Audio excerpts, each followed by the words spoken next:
안녕하세요. 네, 안녕하세요. 멀트가 정말로 의미가 있는 치료가 맞나요? 네, 멀트 치료에 대해서 물리적인 치료라고 인정을 하고 있고 미국 본사에서도 물리적인 치료라고 설명을 하고 있어요. 뇌 활동의 불균형을 EEG를 통해서 파악을 하고 처방전, 그러니까 프로토콜을 만들어서 자극을 해서 정상 범위로 만들어주려고 하는 치료이기 때문에 물리적으로는 유일무이한 치료다라고 지금 판단하고 생각하고 있습니다. 그럼 아까 치료 프로토콜이 나온다고 얘기해 주셨는데 네. 환자마다 처방전이 다 다른 건가요? 그쵸. 그 치료 방법은 동일하고 처방전이 이제 다를 뿐인데 A라는 아이와 B라는 아이가 갖고 있는 뇌 활동의 수준, 그 속도가 다 다를 것이고 그리고 아이마다 갖고 있는 알파에 대한 어떤 활성도가 또 다 다를 것이고 또 같은 아이인데도 불구하고 후두엽과 전두엽, 두정엽이 서로 다른 게 있고 여러 가지의 뇌파 검사 결과가 있기 때문에 그 아이들에 맞는 맞춤 프로토콜은 다 다릅니다. 미국 연구소에서만 프로토콜을 제공을 할 수 있고 그걸 받아서 본사에서 자격을 취득한 치료사들이 치료를 하는 거기 때문에 처방전은 다 다르지만 같은 치료법으로 치료를 하고 있는 것으로. 네. 멀트 치료에 대해서 얼마나 신뢰를 할 수 있을까요? 10년이 넘는 임상 경험이 있고 100여 개 이상 되는 글로벌하게 센터를 구축하고 있는 미국 본사이고요. 모든 뇌파의 검사는 본사에 있는 연구실로 가고 모든 프로토콜은 미국 본사에 있는 연구실에서만 나오니까 공신력이 대단한 치료라고 생각하고 있죠. 미국에서 프로토콜을 받아서 네. 한국에서는 치료만 제공을 한다는 거네요. 그렇죠. 한국에서 미국의 기술을 사용하는 게 아니에요. 일관화되어 있는 치료 방법을 저희가 배워서 저희 치료사들이 치료를 해주고 있는 것이지 미국의 기술은 미국 본사에서만 관리, 감독을 하고 있고 또 이 기술에 대한 특허가 70개 정도 있다고 해요. 더 나아가서는 미국 국방부에서 지원을 해서 현재 군대에 복역 중인 군인이나 퇴역한 군인들도 PTSD 같은 뇌 질환에 대한 치료를 미국 본사에서는 제공을 하고 있다는 점에서 봤을 때 믿지 못할 치료 기술을 하고 있다는 생각은 하지 않을 수 있어서 사실 신뢰가 갑니다. 의료기술이라는 게 임상 데이터가 굉장히 중요하잖아요. 네. 전 세계 환자들의 데이터가 다 미국으로 가는 건가요? 네, 말씀하신 것처럼 전 세계에 있는 환자들에 대한 뇌파 검사 결과가 본사 연구소에만 가고 본사 연구소에서만 프로토콜이 생성이 되기 때문에 임상 데이터는 진짜 독보적이라고.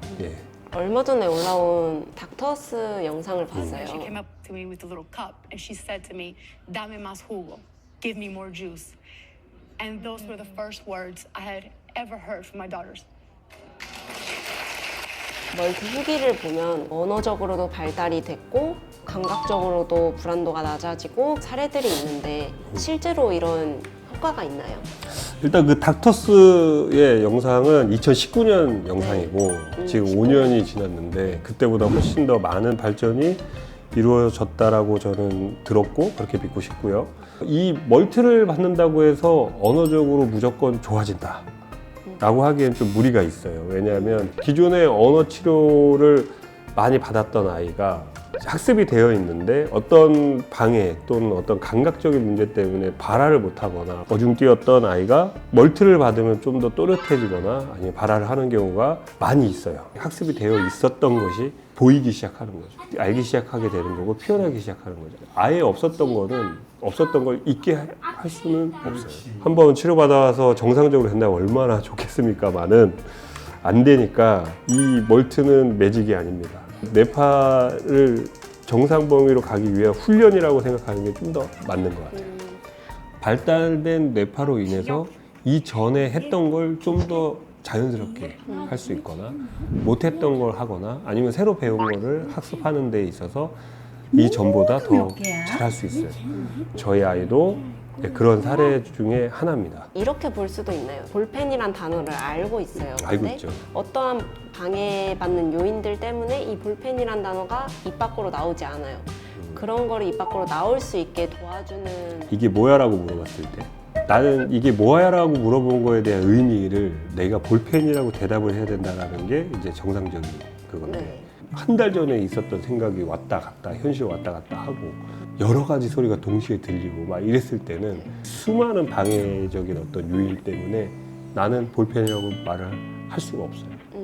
그러다가 이 멀트 치료를 받으면 양계가 조금씩 거치는 거죠. 또 제일 많이 보이는 형태가 수면 개선이에요. 네, 결과적으로 보면 첫 번째가 수면, 두 번째가 이제 식성이 높아졌다라는 건데 심각하게 공부를 막 하거나 신경을 써서 어떤 미팅 준비를 하거나 하면 쉽게 피곤해집니다. 네. 허기를 많이 느끼기도 하고 멀티 치료는 그런 뇌의 활동을 만들어줘요.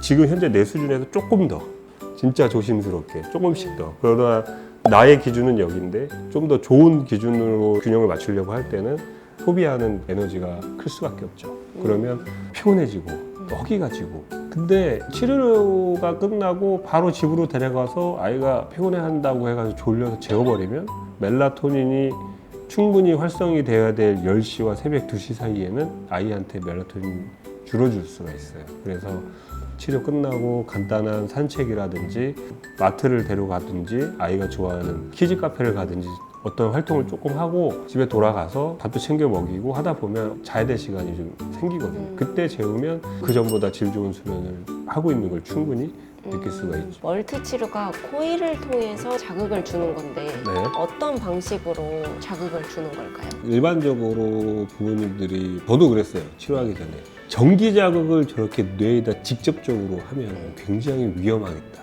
아이한테는 되게 무리가 되겠다라고 생각을 했는데 전기 자극은 아니고 마그네틱, 자기 자극이라고 한국말로는 하게 되는데 멀티 기술로 환자가 가진 임계치 그리고 아이가 갖고 있는 프리퀀시, 그 뇌 활동 수준, 속도, 뇌파의 활성도 이 세 가지를 미국 연구실에서 조합을 해서 공명요법으로 자극을 줘가지고 아이한테 부담이 되지 않는 세기로 자극을 하지만 공명요법에 의해서 그게 더 강한 신호로 뇌의 변연계까지 치료에 영향을 줄 수 있다라고 미국으로부터 답변을 받은 게 있어요.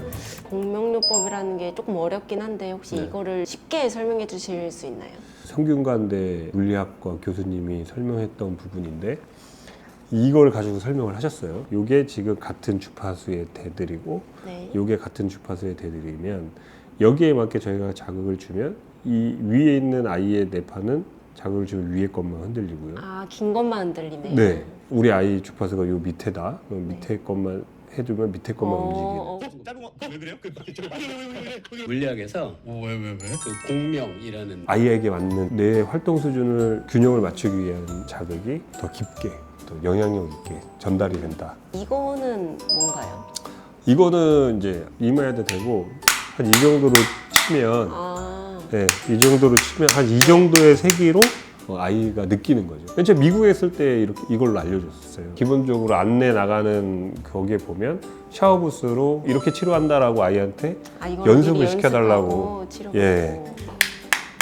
안 아프네요. 예, 자극하는 특정 부위는 어디인가요? 정수리 쪽하고 네. 이마 쪽인데 코일이 굉장히 여러 가지예요. H형이 있고 나비형이 있고 팔자가 있고 원형이 저 있고 모양이 되게 다양하죠. 예, 굉장히 다양해요. 그래서 어떤 논문이 있는데 결과적으로는 다른 형태의 코일보다는 그 부작용을 개선한 왜 후두엽과 두전엽 사이인 정수리 그리고 이마냐 제가 굉장히 존경하는 유튜버 한 명이 있었는데 아이가 무발화였어요. 무발화를 고치기 위해서 축두엽에다가 직접적으로 자극을 해주고 싶은데 위험할 수 있으니까 저한테 부탁을 해서 미국에다가 물어봐 달라고 했어요. 과거에 했었다.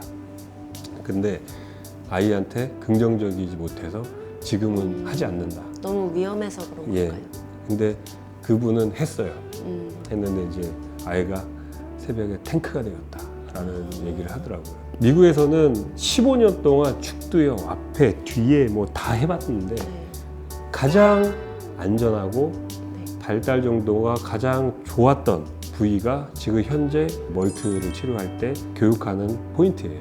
머리 형태와 둘레와 이거마다 다 다릅니다. 공식이 있어요. 네. 그래서 치료 전에 머리 둘레를 재는 것도 네, 이런 맞아요. 이유에서. 네, 그래서 그렇게 해서 정수리 쪽하고 이마 쪽만 하는 거지 다른 부위를 몰라서 안 하는 게 아니라고 하더라고요. 그리고 뇌라는 게 정수리 쪽하고 이마 쪽을 자극을 해서 좋아져도 충분히 뇌 가독성이라는 이론으로 인해서 뇌 전체의 발달에 도움이 되고 가장 안전했고 가장 효과. 그럼 마지막으로 멀트에 대해서 아직 오해를 하고 계시거나 네. 그래도 아직 의문점을 갖고 계신 분들에게 하고 싶은 말씀이 있으실까요? 우리는 자폐의 치료 방법을 알지 못해요, 아직도. 그리고 멀트도 수많은 치료 방법 또는 수많은 학습 중에 하나일 수 있고요. 아이한테 도움이 되는 부분을 저희는 찾아가는 과정이라고 생각을 해요. 한간에는 그거 효과 없다더라. 뭐 이제 그만 인정해라.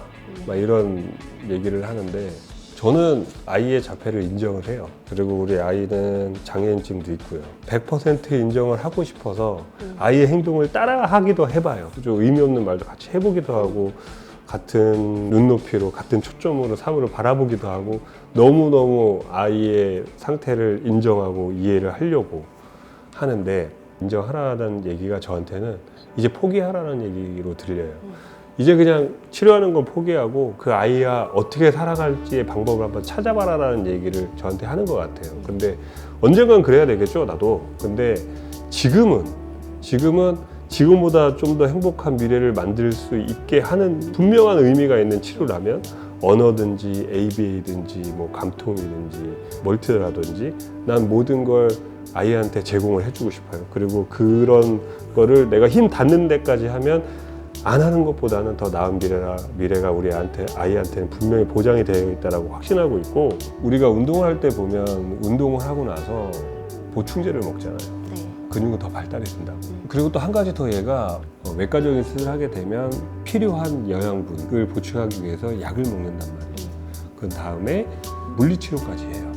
이 전반적인 게 다 이 사람한테는 굉장히 중요한 치료입니다. 그럼 우리 아이도 물리적인 치료 딱 하나 멀트 해놓고 집에 가서 밀가루나 이런 것들은 이 장에서 소화하는데 방해가 될 수 있다고 하니까 식단도 좀 해주고 그리고 기능의학을 통해서 권장하는 영양제가 있으면 그것도 먹여주고 인지치료나 언어치료 뭐 되게 많아요. 뭐 작업치료, 미술치료 그런 치료를 해준다면 여기에서 멀티를 빼더라도 아이는 이 멀티 뺀 나머지 부분을 하더라도 아이는 좋아질 거예요.